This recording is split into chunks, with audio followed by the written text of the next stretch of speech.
मेरे पहले के सारे वक्ताओं ने बताया और पिछले 3-4 साल से लगातार हम सभी लोग एक मत होकर एक सुर पे ये बात को कह रहे हैं कि ये मुल्क स्वतंत्रता से लेके अब तक इस वक्त सबसे खतरनाक दौर से गुजर रहा है। सबसे संकट की मुसीबत की घड़ी में से हम लोग गुजर रहे हैं। लेकिन सबसे पहली बात ये करना चाहूंगा,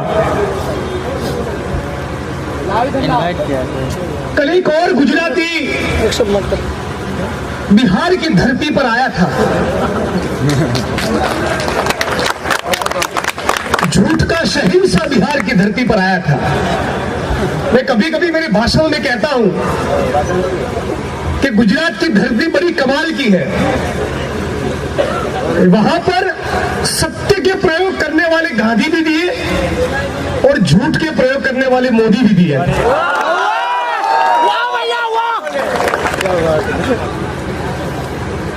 तो कल वो झूठा गुजराती आया था। अपना सीना कितना चौड़ा है, 56 इंच का है। उसको लेकर बहुत सी डींगे मारी। बड़ी बड़ी बातें करने में चैंपियन है वो आदमी। लेकिन बेगूसराय में हमारे साथी, हमारा भाई पिंटू सिंह, उन्होंने जो बलिदान दिया है, न उनके बलिदान को सलामी दी, न उनके लिए श्रद्धांजलि के 2 शब्द तक कहे। जो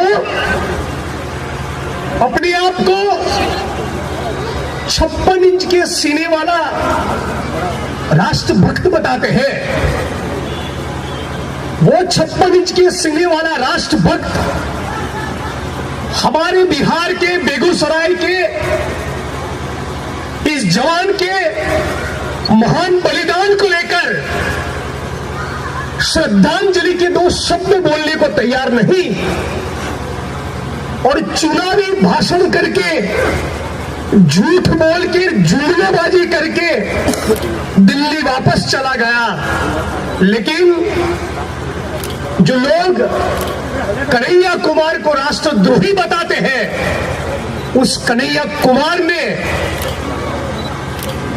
कोई चुनावी भाषण करने के बजाय अपना हाथ सीने पे रखकर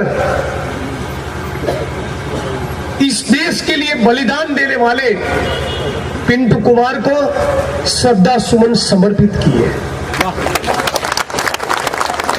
ये अंतर है असली राष्ट्रभक्त और झूठे, जुमलेबाज, धोखेबाज, फरेब करने वाले नकली राष्ट्रभक्त के बीच का। ये अंतर बिहार को समझना है। और इसीलिए मैं तो कहता हूं कि बिहार की धरती को कर्पूरी ठाकुर की विरासत चाहिए, गोलरकर और सावरकर की नहीं। बिहार की धरती को मोदी और अमित शाह नहीं, साथी कन्हैया कुमार की जरूरत है।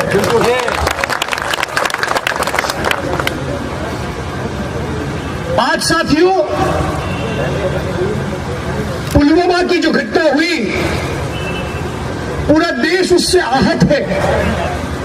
इस मुल्क के हर एक जिले के हर एक कोने में, गांव-गांव में, हर एक नगर के मोहल्ले में लोग इस बात को लेकर चिंतित है कि आखिर ये मुल्क कौन सी दिशा में जाएगा। कुछ चैनल के पत्रकार अपनी प्रोडक्ट की बिक्री के लिए, अपनी टीआरपी के चक्कर में युद्ध का उन्माद फैलाने में लगे हैं। और तभी बिहार की धरती का वो लाल, वो सपूत, जिसका नाम रवीश कुमार है, वो रवीश कुमार कहते हैं कि हो सके तो 2 महीने के लिए कृपया टीवी को फोड़ दो, चैनलों को बंद कर दो। कौन ये कह रहा है? रवीश कुमार कर रहे हैं। वो तो पत्रकार है, एक निष्पक्ष इंसाफ पसंद पत्रकार है, झूठ नहीं बोलते इस झूठे की तरह।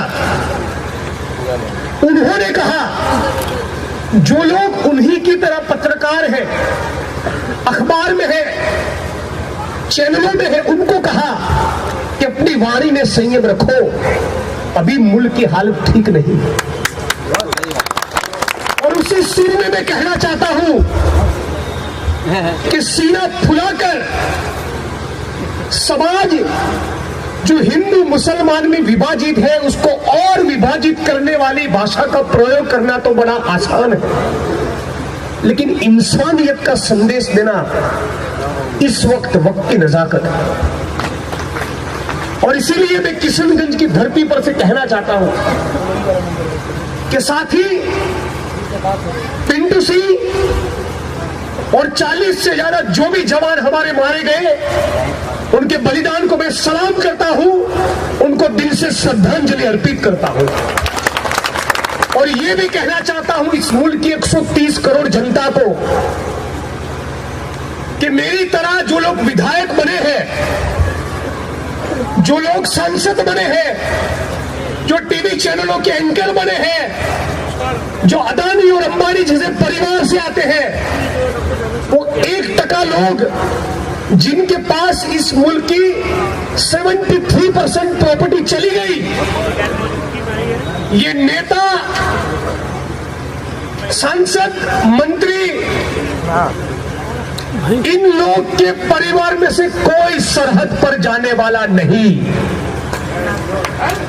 सरहद के दोनों तरफ जो पकौड़े बेचते हैं, जो ठेला लगाते हैं, जो 2 वक्त की रोटी के लिए तरसते हैं, जो किसान और मजदूर हैं, सरहद के दोनों तरफ उन्हीं के बेटे गोली खाने के लिए जाते हैं। और इसीलिए सारे शहीदों के बलिदान को श्रद्धांजलि अर्पित करने के साथ साथ इस बात को ठोस तरीके से रखना चाहता हूं कि हमको शांति चाहिए, कौमी एकता चाहिए, भाईचारा चाहिए, रोटी, कपड़ा, मकान चाहिए, युद्ध किसी कीमत पर नहीं चाहिए। दुश्मन देश को अपने घर की एसी चेंबर में पैर पे पैर चढ़ाकर गाली देना बड़ा आसान है। युद्ध का उन्माद फैले, उस प्रकार की भाषा का प्रयोग करना बहुत आसान है, लेकिन भाईचारे के संदेश देने का यह वक्त है। मैं बार बार यही बात दोहराऊंगा कि हमको युद्ध नहीं चाहिए, लेकिन ये भी ठोस तरीके से रखूंगा कि इस मुल्क की सारी पॉलिटिकल पार्टियां चुनावी फायदा उठाने के इरादे से नहीं, राष्ट्र के हित में एक साथ बैठे, एक मंच पर आए और आतंकवाद को खत्म करने का ठोस मसौदा तैयार करें। न हमको आतंकवाद चाहिए, न हमको जातिवाद चाहिए, न हमको कौमवाद चाहिए, न हमको हिंदू मुसलमान के दंगे चाहिए, न हमको किसी भी प्रकार, किसी भी स्वरूप की हिंसा चाहिए। हमको ये चाहिए कि इस वक्त इस मुल्क में 80 करोड़ लोग, कितने? 80 करोड़ लोग इस मुल्क में इस वक्त रोज के 20 रुपये में गुजारा करते हैं। उनके पेट में रोटी चाहिए।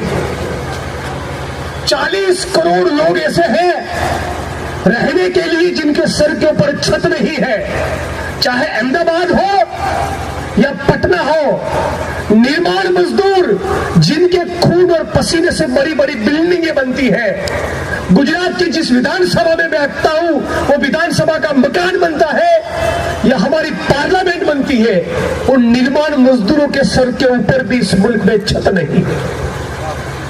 ये हमको चाहिए। हमको चाहिए सबको रोटी, कपड़ा और मकान मिले, शिक्षा और चिकित्सा मिले। प्रधानमंत्री ने नाट्य कला का हुनर बड़ा अच्छा जानते हैं। हमको कभी मन करता है जो लोग ऑस्कार के अवार्ड देते हैं ना, उसकी कमेटी को कागज लिखे कि सबसे बड़ा नाटकबाज तो हमारे मुल्क में है, सारे एक्टिंग के हमें दूसरे को देना है।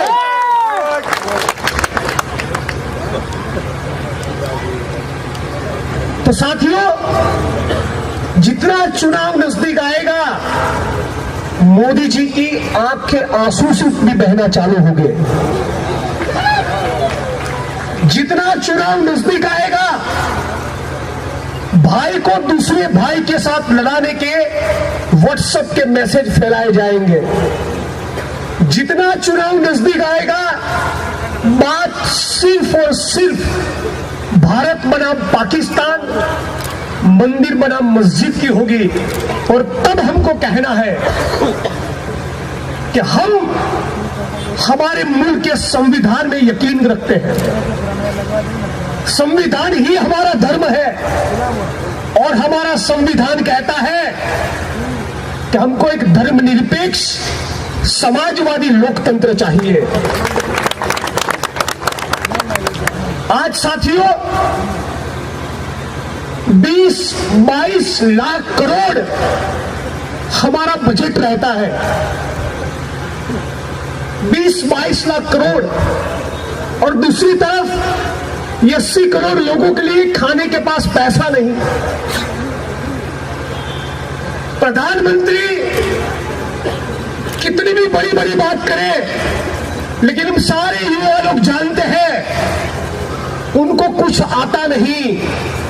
न किसानों की आत्महत्या रुकी, न महंगाई कम हुआ, न भ्रष्टाचार कम हुआ, न 2 करोड़ युवा को रोजगार मिला। सही बात है ना? इसी मुद्दे के ऊपर हमको हमारी बात रखनी है। वो करेंगे बात मंदिर और मस्जिद की, हम करेंगे बात किसानों की आत्महत्या की, बेरोजगारी की, भ्रष्टाचार की, रफाल के सौदे की और हमारे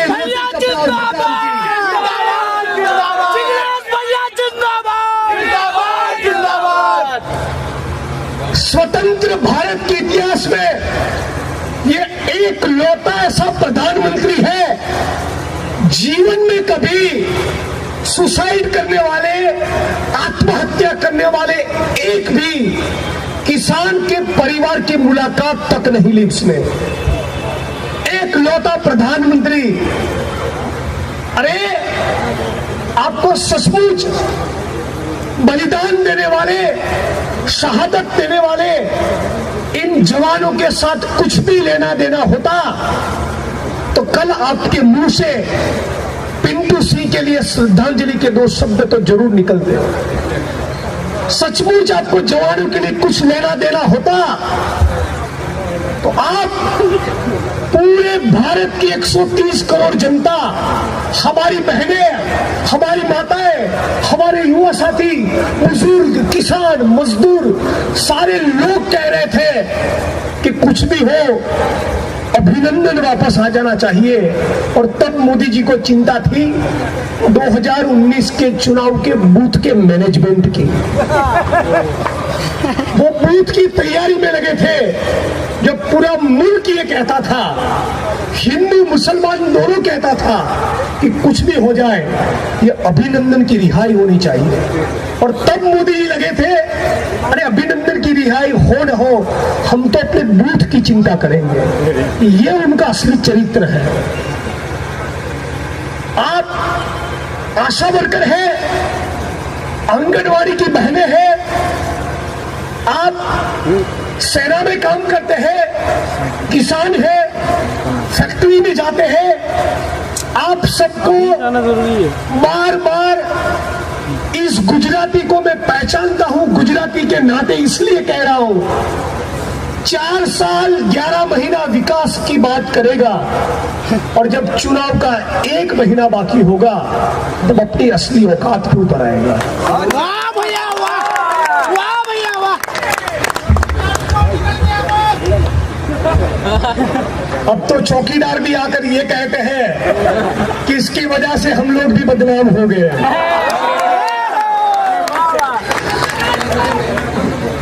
तो शायद कल राहुल गांधी ने किसी ने कहा है कि चौकीदार ही चोर है, उसके बजाय ये बोलना चालू करिए कि देश का चौकीदार चोर है।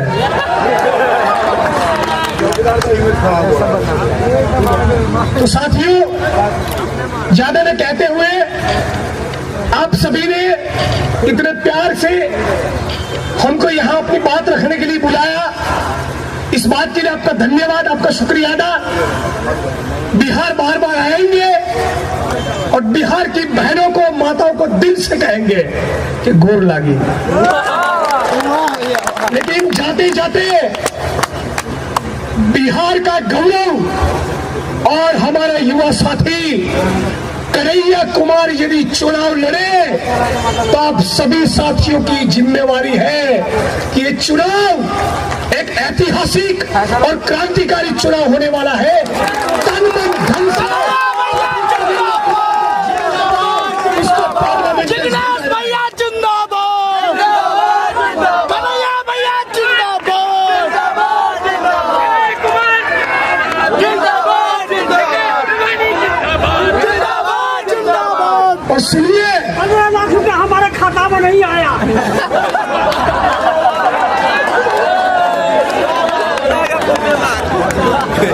चाचा ने कहा कि 15 लाख हमारे खाता में नहीं आया। सुनिए, हमको सुबह सुबह एक सपना आया 4:30 बजे, और सपने में आए हमको नीतीश जी। तो हमने नीतीश जी को पूछा कि ये क्या हो गया, तो नीतीश जी धीरे से हमारे कान में कहे कि जिग्नेश भैया, बिहार में कहावत है, बंदर के हाथ में नारियल आ गया।